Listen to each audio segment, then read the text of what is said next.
Ya, Assalamualaikum warahmatullahi wabarakatuh. Alhamdulillahirrahmanirrahim. Wa bihi nasta'in wa ala umuri dunya wa din. Asyhadu an la ilaha illallah wa asyhadu anna Muhammadan abduhu wa rasuluhu la nabiyya ba'da. Allahumma shalli ala sayyidina Muhammad wa ala sayyidina Muhammad. Baik, hadirin sekalian dirahmati oleh Allah Subhanahu wa taala. Bagaimana kabar hadirin sekalian? Mudah-mudahan tetap dalam lindungan Allah Subhanahu wa taala, dalam keadaan sehat selalu ya. Baik.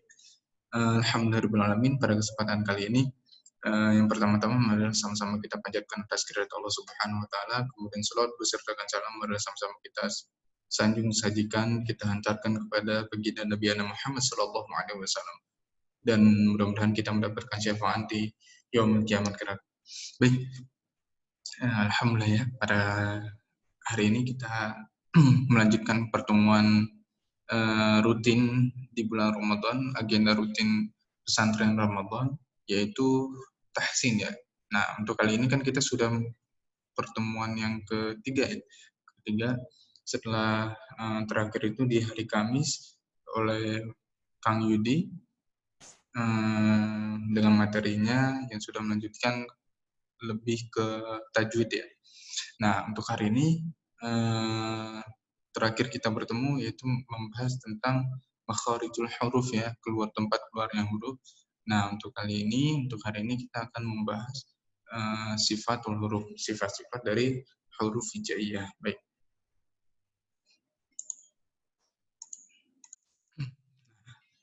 Ini dia, sifatul huruf. Ya. Sebentar. Baik. Nah, sifatul huruf itu memiliki huruf itu seperti yang sudah saya jelaskan sebelumnya, huruf itu mempunyai sifat ya. Selain tadi mempunyai hak untuk keluarnya lewat mana, huruf itu juga mempunyai sifat. Nah, sifat-sifat huruf itu menyertai keaslian huruf ketika dikeluarkan. Nah, sifat huruf itu bagi menjadi dua. Yang pertama yaitu memiliki lawan, dan yang kedua adalah tidak memiliki lawan. Sifat huruf yang tidak memiliki lawan antara lain adalah as-safir, tambahan suara seperti desisan, ya. Seperti suara ular, desis, gitu ya. Yaitu hurufnya ada shad, zai, dan sin. Ya. Kemudian yang kedua adalah qalqalah, yaitu suara yang memantul ya ketika sukun atau ketika mati, huruf itu dalam satu kalimat itu mati. Nah, hurufnya apa aja? Hurufnya ada qaf, qa, ba, jim, dan dal ya. Nah, kemudian ada lain ya. Lain itu apa? Lain itu artinya lembut. Hurufnya apa? Hurufnya itu ketika waw mati sebelumnya itu baris fathah, kemudian ya mati sebelumnya itu baris fathah juga. Jadi sebelum ya ataupun waw mati itu baris fathah, maka dia itu line ya sifatnya, lembut dibacanya. Jadi au, ai gitu ya. Kemudian ada al-inhiraf. Apa itu al-inhiraf? Al-inhiraf adalah pengucapan suara yang miring ya. Lam dan ra ya. Miring deh. Kemudian takrir ya. Takrir artinya itu adalah getar. Nah, seperti yang kita ketahui, huruf hijaiyah yang memiliki suara yang seperti bergetar itu adalah huruf ra ya. Kemudian at-tafashi. At-tafashi apa? Suara yang menyebar ya. Shin itu menyebar. Menyebar apanya? Bukan air ludahnya ya, tapi menyebar nafas kita gitu ya. Kemudian istitolah. Apa itu istitolah? Istitolah adalah suara memanjang. Dot gitu ya. Nah, kemudian sifat huruf yang memiliki lawan yang pertama adalah syiddah. Syiddah kuat, kemudian rakhawah yaitu mengalir. Kemudian jahar jelas, kemudian lawannya itu adalah hamas, hembusan napas gitu ya. Kemudian ada isti'ala yaitu naik, kemudian istifal turun. Terus ada itbaq lengket, Kemudian ada infitah, infitah yaitu terbuka. Kemudian ada izlaq, mudah, lawannya adalah ismat, yaitu tertahan ya. Contoh yang hamus itu seperti ini. Jadi fahathahu, fahathahu syakhsun sakata, sakata. Jadi di sini huruf shin, sa, kemudian dan huruf sa itu mengeluarkan hembusan nafas gitu ya. Kemudian ini syiddah, kuat ya.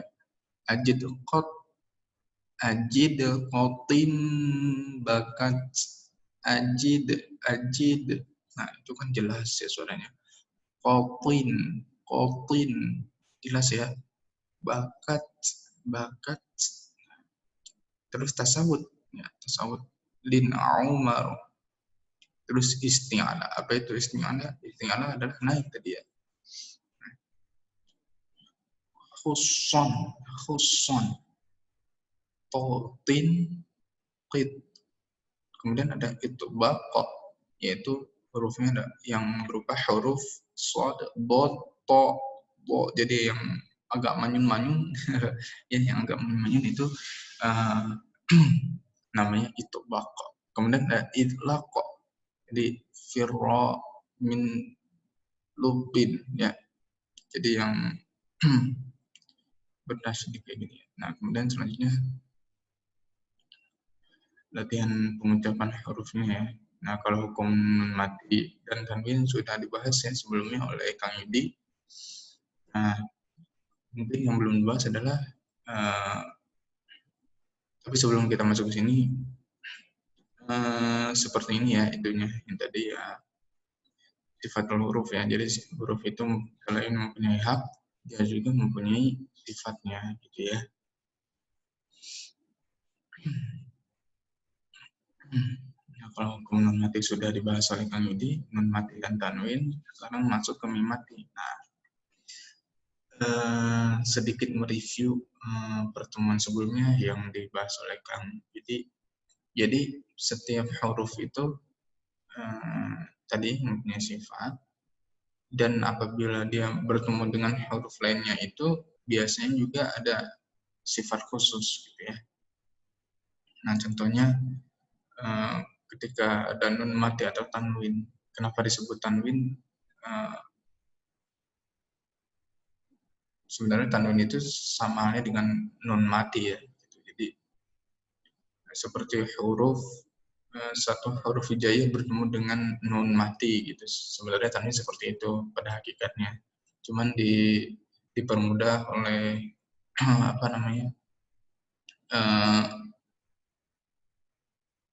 oleh para ahli Al-Qur'an sehingga penulisannya seperti itu ya.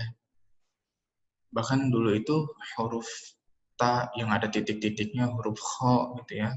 Ghin itu tidak ada titiknya ya. Al-Qur'an originalnya seperti itu.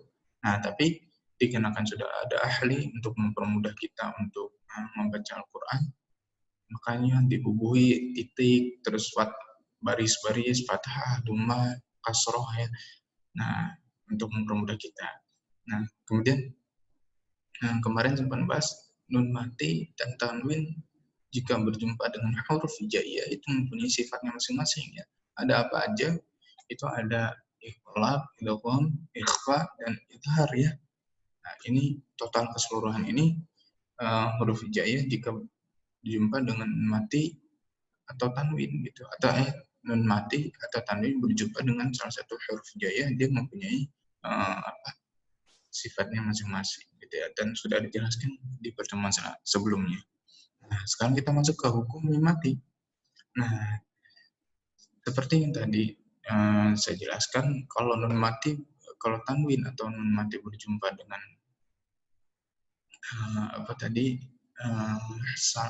huruf hijaiyah, maka dia ada sifatnya atau hukumnya. Maka begitu juga dengan mim mati gitu ya. Mim mati juga mempunyai sifatnya atau mempunyai hukumnya. Hukumnya itu bagaimana? Hukumnya itu menjadi 3. Yang pertama ada idgham misal lain atau idgham yang biasa kita sebut idgham mimi, yaitu ketika mim mati berjumpa dengan mim. Nah, cara membacanya itu bagaimana? Cara membacanya itu gunnah atau berdengung ya. Nah, gimana cara membacanya? Saya contohin. Innama alaihim muqsadah. Saya ulangi. Inna alaihim muqsadah. Ya. Jadi di bagian mim mati ini kan ada mim mati ya. Alaihim. Nah, mim mati berjumpa dengan mim.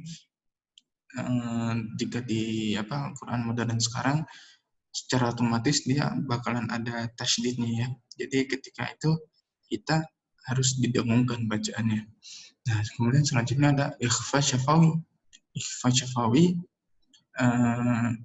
sama dengan idgham. Jadi dia ketika berjumpa dengan yaitu hurufnya apa, dia didengungkan atau digundahkan ya, disamarkan gitu.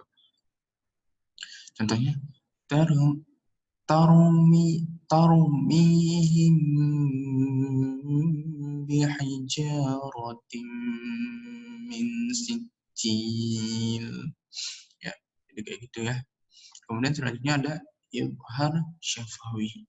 Izhar syafawi seperti yang kayak sebelumnya, izhar itu artinya jelas ya. Jadi dia itu ketika berjumpa dengan huruf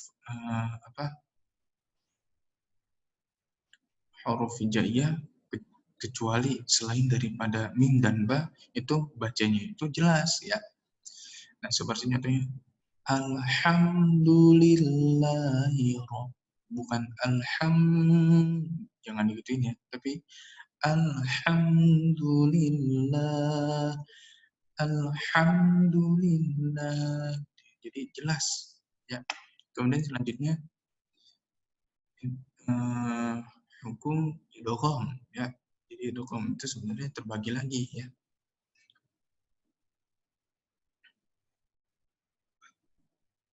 Nah, yang terbagi menjadi 3 yaitu hukum idgham itu yang pertama idgham mutamathilain, yaitu masuk ke dalam huruf yang makhraj dan sifatnya sama gitu. Nah, ini kan lam dan lam kan huruf sama gitu ya. Maka dia harus masuk ke sini juga, dan di Al-Qur'an yang sekarang, Al-Qur'an yang modern itu sudah ditandai dengan tasydid juga. Balla tukrimun. Ya, jadi gitu. Kemudian ada idgham mutaja misain ya. Nah, hurufnya itu masuk ke dalam huruf yang makhrajnya sama dan sifatnya beda gitu. Jadi cara pengucapannya hampir sama gitu, kayak da dan ta gitu ya, hampir sama kan. Ketika mati pun bad gitu ya. Jadi hampir sama hurufnya. Caranya gimana?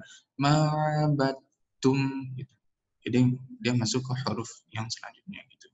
Nah, kemudian yang selanjutnya ada idgham mutaqaribain. Nah, dia itu masuk ke dalam huruf yang makhraj dan sifatnya berdekatan. Nah, ini sifatnya sama kan yang tadi seperti yang saya sampaikan, itu sifatnya adalah mana tadi? Nah, ini al-inhiraf, pengucapan suaranya miring gitu. Jadi yang hampir sama dia itu masuk ke dalam huruf yang makhraj atau sifatnya itu berdekatan ya. Nah, waqurrabbi, jadi waqurrabbi. Jadi dia masuknya ke sini nanti waqurrabbi, bukan waqul rabbi tapi waqurrabbi langsung gitu ya. Nah, sekarang masuk ke hukumat ya. Ahkamul mad ya. Yang pertama ada mad asli. Mad asli itu atau biasa disebut dengan mad tabi'an, harokatani. Dia mempunyai panjang 2 harokat ya. Nahu, misalnya contohnya qala a'udzu. Terus mad badal, harokatani juga. Jadi dia itu sama dua harokat ya. Nahwu bermula contohnya amana utu. Jadi dia pertama huruf matomi itu dia itu sebentar saya lihat dulu ya. Baik. Nah, matomi itu hurufnya ada alif mati, ya mati, dan juga waw mati. Nah, ciri-cirinya adalah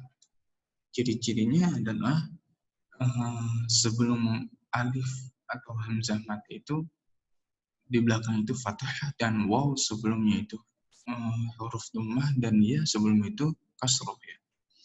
Nah, seperti ini.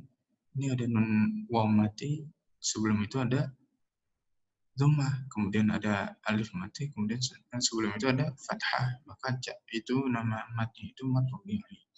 Kemudian ada mat badal. Mat badal itu hampir sama kayak tadi. Nah, di sini ada mat tamkin harokatan juga, jadi dua harokat. Nahwu wa idza.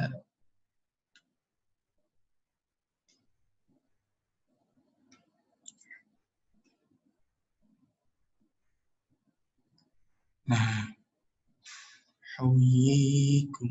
Jadi biasanya itu tamkin itu ya dengan iya ya. Kemudian ada mat iwad.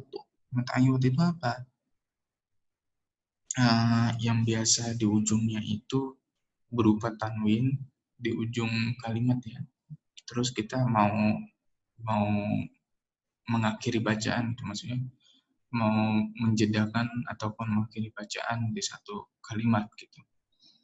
Cara membacanya itu idza kana harokatan juga dua harokat gitu. Nahwu bermula contohnya itu aliman hakiman. Nah, huruf tanwinnya itu dibuang, jadi ditinggalkan hanya satu barisnya saja, kemudian dipanjangkan dua harokat gitu.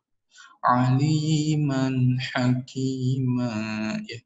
Kemudian mat silah kasirah ya.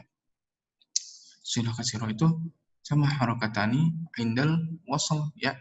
Nahwu bermula contohnya lahu ma fis samawat